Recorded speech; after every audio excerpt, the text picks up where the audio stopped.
নমস্কার বন্ধুরা, কেমন আছো তোমরা সবাই? আশা করি সবাই খুব ভালো আছো। আর হ্যাঁ, আমরাও খুব ভালো আছি। আজকে হলো এই যে রবিবার, সকাল এখন 8টা বাজে। এই দেখো জাস্ট ঘুম থেকে উঠলাম, আর বাইরে দেখো কি সুন্দর রোদ ঝলমলে করছে। ঘুম থেকে উঠে না বাইরেটা যদি এরকম রোদ ঝলমলে দেখা যায় তাহলে মনটাও বেশ খুশি খুশি হয়ে যায়।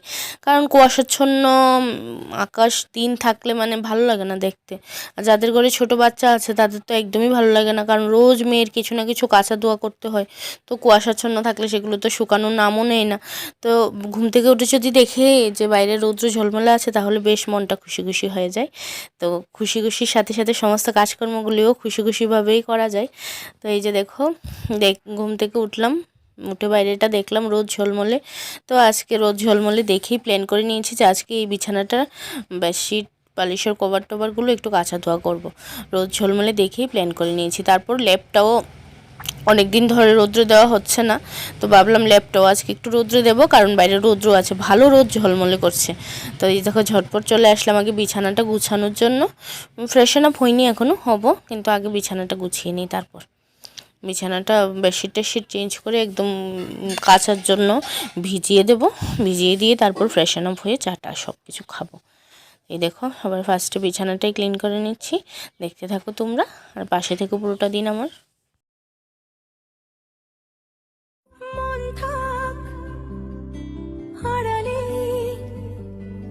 মাঝে মাঝে ছুঁতে আসা,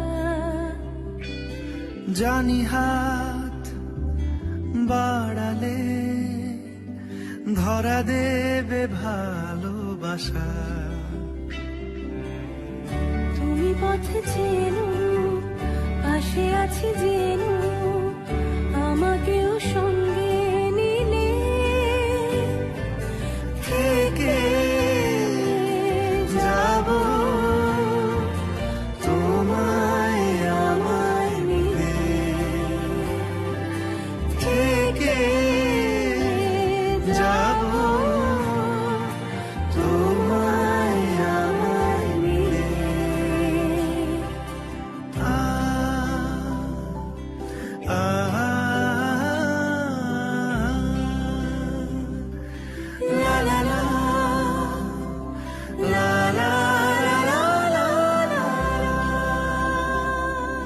যত দূর যায় চোখ, পাশে আছি আমি তোমার।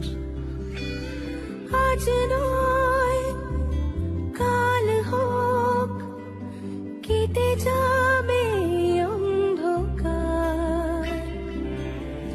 তুমি অভিমানী হেঁটে যাবে জানি, স্বপ্নের সেই মিছিলে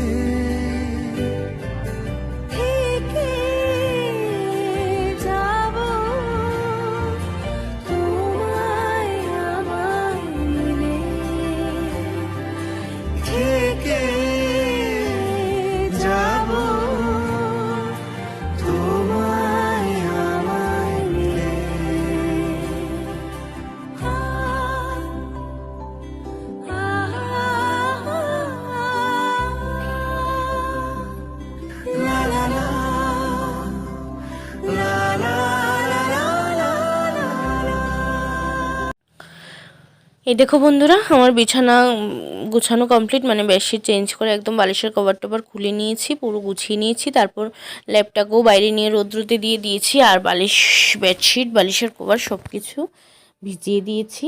তারপর এদিকে আলনা টালনা সব কিছু গুছিয়ে ফেলেছি, সব কিছু তোমাদের সাথে একবার শেয়ার করে দিচ্ছি আর কি। তারপর আমাদের সামনের রুমটাও পুরো টিপটপ করে ফেলেছি। আজকে যদিও বাড়িতে কেউই নেই, আমার মেয়েও গেছে আমার কাকার ঘরে, তো পুরো ঘর একদম ফাঁকা এখনও, মানে কি বলবো, একদম পুরো ঘর ফাঁকা দেখে একদম আগে আগে ঘরটা গুছিয়ে নিয়েছি। কারণ ঘরে যখন লোকজন থাকে না না তখনই ঘর দরজা গুছাতে পরিষ্কার করতে ভালো লাগে বেশি। তো এই দেখো ঘরে কেউ নেই, সেই সুযোগে আমি ঘরটা একদম পরিষ্কার গুছিয়ে টুছিয়ে নিয়েছি। তারপরে এই যে ল্যাপও রোদ্রে দিয়ে দিয়েছি। তারপরে এই যে আমার সোনামা চলে এসেছে আমার কাকার ঘর থেকে, তো এখনও বাইরে দেখো দৌড়াদৌড়ি করছে। তা আমিও দাঁড়িয়ে আছি ওকে নিয়ে বাইরে। বাচ্চাদের একটু, আমার বাড়িতে তো সেই সুযোগটা পায় না যে বাইরে বেরিয়ে একটু খেলাধুলা করবে, দৌড়াদৌড়ি করবে, কিন্তু এখানে আসলে পরে যে মানে আসার পরে এই সুযোগটা তো থাকে, তো কেন খেলবে না বলো? তো এই জন্য ওকে একটু ছেড়ে দিই বাইরে নিয়ে, একটু দৌড়াদৌড়ি কর, একটু গায়ে রৌদ্র টৌদ্র লাগুক, তো বাচ্চাদের সব কিছুই লাগা উচিত। তো সেই জন্য বাইরে একটু ছেড়ে দিই। ওই দেখো ও দৌড়াদৌড়ি করছে। এখানে একটা প্রজাপতি আছে, জানি না তোমরা দেখতে পাচ্ছ কি না, একটা হোয়াইট কালারের সাদা রঙের একটা প্রজাপতি। এই যে দেখো প্রজাপতি, ওটার সাথে ও খেলা করছে। তো ও খেলা করুক, আমি একটু দাঁড়িয়ে দাঁড়িয়ে ওকে পাহারা দিই, আর তার সাথে সাথে একটু ক্যামেরা বন্দিও করে নিলাম। ওর বাবাকেও পাঠাবো, তারপর তোমাদের সাথেও একবার শেয়ার করে দিলাম। দেখতে থাকো তোমরা।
দেখো বন্ধুরা, আমার সোনামা বাইরে থেকে চলে এসেছে দৌড়াদৌড়ি করে। তো অনেকক্ষণ দৌড়াদৌড়ি করেছে, তো ওর গরম লেগে গেছে। তো আমি ওর সোয়েটারটা আর ফুল প্যান্টটা খুলে দিয়েছি। এখন বিছানায় শুয়ে শুয়ে এটা একটা পেন্সিল বক্স, এটাকে ও মোবাইল বানিয়েছে। তো মোবাইল বানিয়ে ও পাপাকে ফোন করছে, টিভি দেখছে, খেলাধুলা করছে, যা বাচ্চারা করতে থাকে। আর ঘড়িতে সময় জানো এখন কয়টা? এই দেখো 11:20 বাজে। অনেক সময় হয়ে গেছে ঘড়িতে। তারপরে এই যে আমি মেয়ের জন্য নিয়ে এসেছি ম্যাগি। আমি ক্যামেরাটা অন করার সাথে সাথে ও বাটিটা হাতে নিয়ে তোমাদেরকে দেখিয়ে দিচ্ছে ম্যাগিটা। আমার মেয়েটা না পুরো সব কিছু শিখে গেছে, একদম পাকা বুড়ি হয়ে গেছে। এই দেখো আমি বলছি বাবা গরম, নিচে রাখো পড়ে যাবে। তো এই দেখো কী করছে ও, মানে ভয় করে ও যদি গরম কোনো জিনিস মুখের মধ্যে ঢুকে যায়, এই জন্য হাঁ করলেও ওর মনের মধ্যে একটা ভয় থাকে গরম কিছু ঢুকিয়ে দিই নাকি। তো এই দেখো ওকে আমি ম্যাগিটা খাইয়ে দিই। আর তার সাথে সাথে মা আমাদের সকালের খাবারটা রেডি করছে। আজকে সকালে মা বানাচ্ছে ভাত ভাজি, আলু দিয়ে ভাত ভাজি।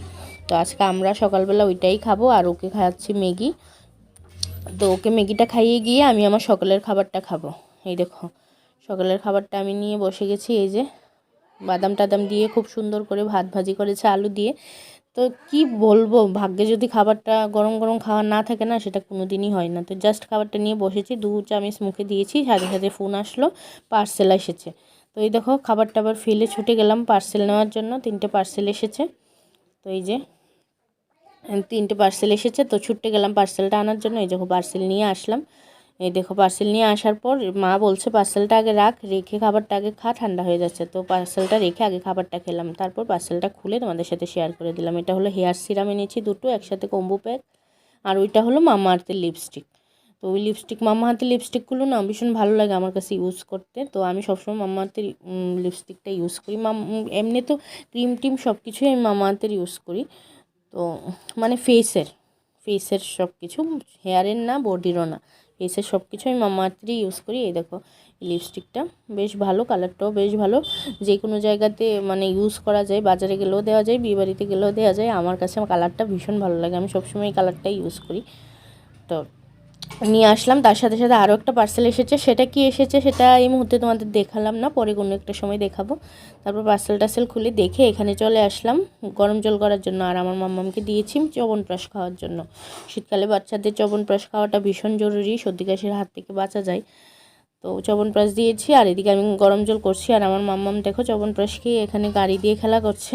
তো ও একটু 5 মিনিট ওকে দিয়েছি খেলা কর, তারপর স্নান করাবো। আমার গরম জলও ওইদিকে প্রায় হয়ে গেছে। তারপর ওর 5 মিনিট খেলার পর ওকে স্নান দান করিয়ে এই দেখো কমলা দিলাম ছিলে, ও কমলাটা খাচ্ছে, সাথে সাথে টিভি দেখছে। আর আমারও স্নান দান হয়ে গেছে। আজকের সানডে, মাথায় শ্যাম্পু টেম্পু করেছি, শ্যাম্পু করে স্নান করেছি। ঠান্ডার দিনে শ্যাম্পু করাটা বিশেষ মানে কি বলবো, বেশ শাস্তিযোগ্য ব্যাপার। এই দেখো 1:25 বেজে গেছে। ঠান্ডার দিনে শ্যাম্পু করাটা মানে মনে হচ্ছে কেউ একটা বড় কোনো পানিশমেন্ট দিয়েছে, এরকম একটা ব্যাপার শ্যাম্পু করাটা আমার কাছে ঠান্ডার দিনে। এই দেখো শ্যাম্পু টেম্পু করে নিয়েছি। শ্যাম্পু না করলে চুলগুলো খারাপ হয়ে যাবে, মানে এই জন্য শুধু শ্যাম্পুটা করা, না হলে আমি করতামই না। ঠান্ডার মধ্যে শ্যাম্পু করাটা ভীষণ কষ্টকর, আমার মাথা ব্যথা হয়ে যায়, সর্দি কাশি গলা ব্যথা এসব শুরু হয়ে যায়। তারপরে এই যে মেয়েকে খাওয়ালাম, ঘুম পাড়ালাম, তারপরে আমি বসেছি লাঞ্চ করতে। এই দেখো ভাত, আর এটা হলো কুমড়া পাতার বাটা, আমার খুব একটা প্রিয় খাওয়ান। তারপর এখানে ডিম আর কুমড়ো পাতার বাটা দিয়ে আমি আজকে আমার লাঞ্চ করব। তারপর কিছুক্ষণ রেস্ট করলাম। এখন এই যে আমার সোনামা উঠে গেছে ঘুম থেকে, এখন 4:30 বাজে বিকাল। তো অন্ধকার হয়নি, তাই ভাবলাম চলো আমি আর মাম্মাম একটু বাইরে থেকে হেঁটে আসি রাস্তা থেকে, তো তোমাদের সাথেও শেয়ার করে দিলাম। তার সাথে সাথে বন্ধুরা আজকের ব্লগটা এখানেই শেষ করছি। টাটা, ভালো থেকো তোমরা সবাই।